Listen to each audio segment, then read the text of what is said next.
Hello, my dear friends. Welcome back to my channel. Really glad that you're here with me today. There is so much sun today and it's so beautifully warm.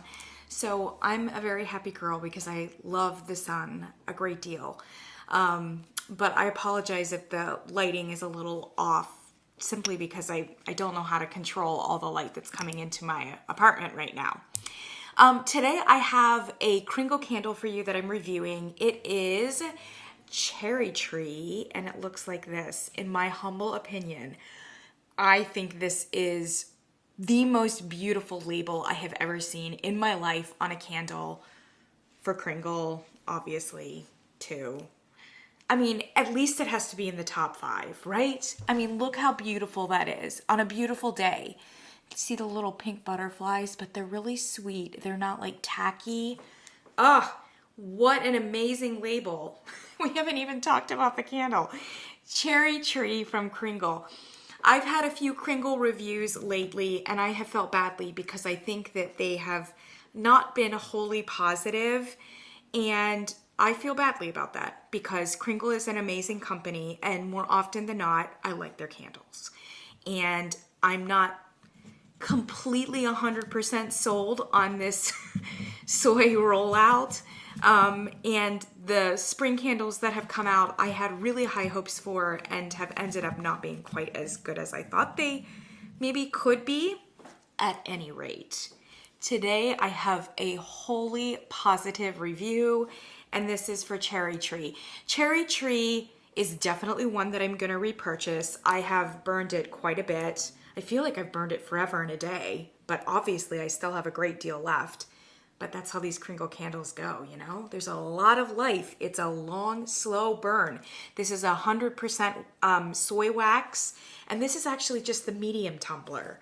So the medium tumbler is 14.5 ounces, very comparable to like the Bath and Body Works style jar. So I've burned this a great deal. I'm definitely repurchasing it.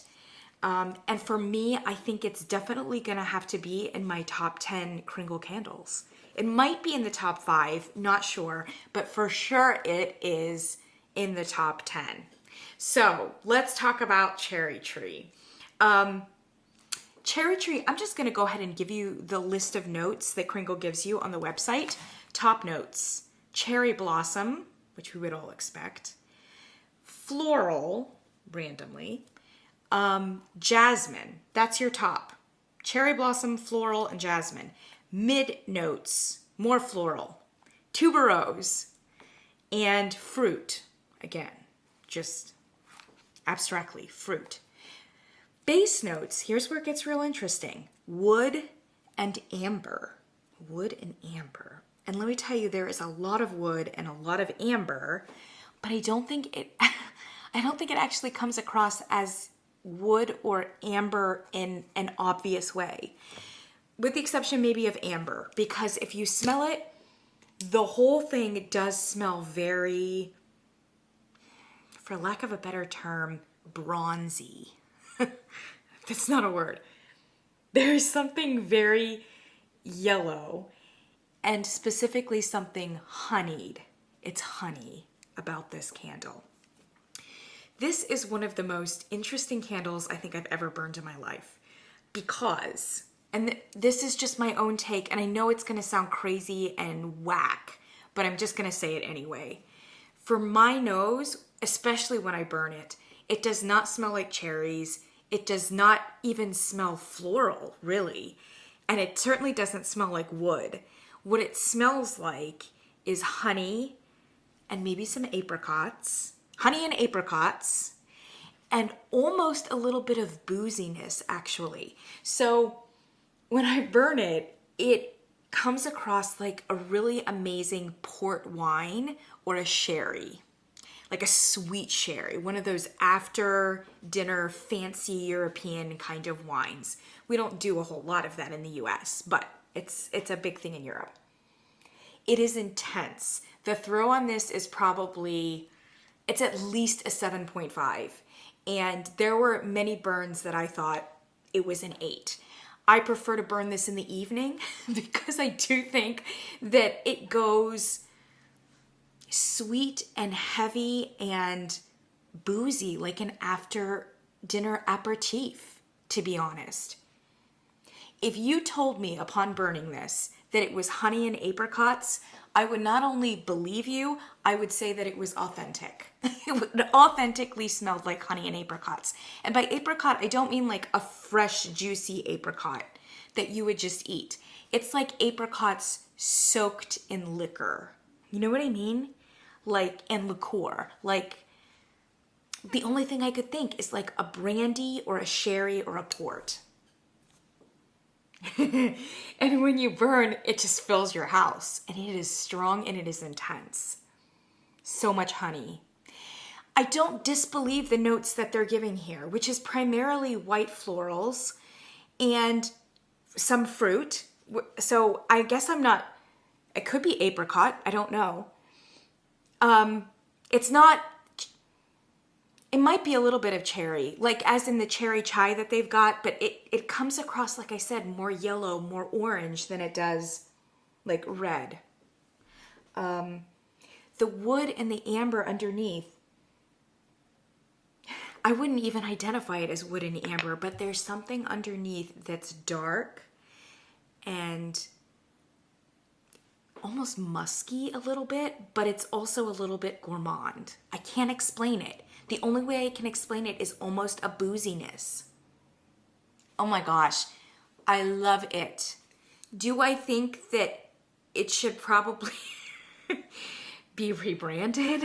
Maybe, although they can't, they're going to have to use this label like on one of their other cherry blossom candles. They've got 2 other cherry blossom candles, and now they have a sweet cherry candle. So this needs to go away to one of those. You know what I mean? Like one of the cherry ones. Because I just think that when it burns, it's not, and I have a good nose for botanicals. This is not fresh in a botanical kind of way. It's just really not. I'm not getting a tree from it. I'm getting an after dinner drink for sure. But it's glorious. It's glorious, and I think it's probably a year-round burn because, you know, you can have a good after dinner drink at any time of the year. And I would light it in the evening. This is not a light, fruity, flowery, early morning kind of fragrance. It's just not, despite the label. I was just about to say, and I cut myself off. I don't disbelieve the notes that they're giving. I suspect all of those things went into this. But this is why I think this is one of the most unique candles that I've ever burned or smelled, because kind of like a chemical reaction, sometimes you mix in elements and they become more than the sum of their parts. They become something completely different, like a chemical reaction. And now it's just a completely different product and has nothing to do almost with the elements that have gone into them. That's what I think happened with this candle. It's lightning in a bottle. The notes that they mixed here, primarily florals, some fruit, some wood, some amber, came out as a product, something that doesn't smell like those things mixed together. I mean, it's just transformed into something that is, it just smells differently. It does. But it's glorious. Like I said, I could be crazy. I know there are a lot of people who say that they can identify the wood. They think it smells like a tree. They think it smells like a cherry tree. But is that because they want us to think that? I don't know. For me, it just doesn't smell like that at all. They have 2 other cherry blossom candles, and those cherry blossom candles smell more similar to each other than either of them do to this. I mean, this is just something completely different. I wouldn't even, if I smelled it, I would not immediately think cherry anything, let alone a tree with leaves and a trunk, and I just wouldn't. So this is fantastic. I will buy it forever. I think it'll be especially good in the fall, especially in the evening, but I'm burning it now in the evening, and it's also great. So it's absolutely fantastic. I'm going to end this review on a somewhat sad note or critical note because I just feel terrible.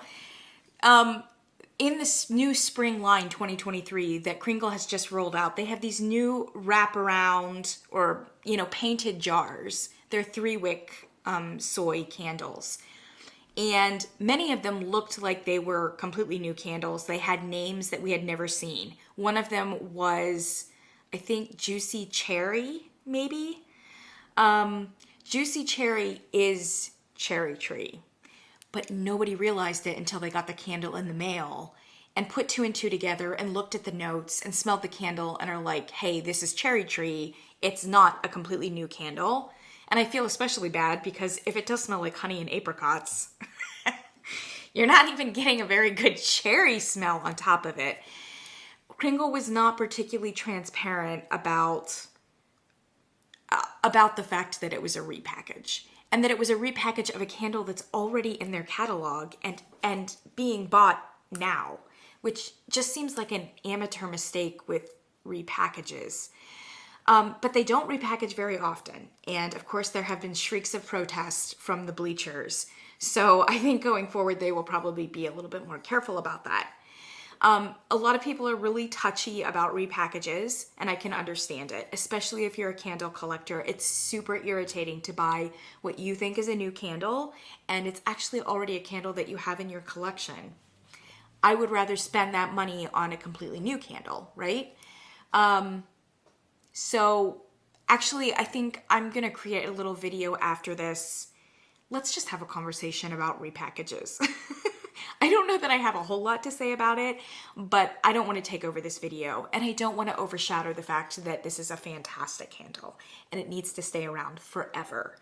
And if it had come out in the spring line as a repackage, perhaps they could have made it honey and apricot because that's what I'm smelling.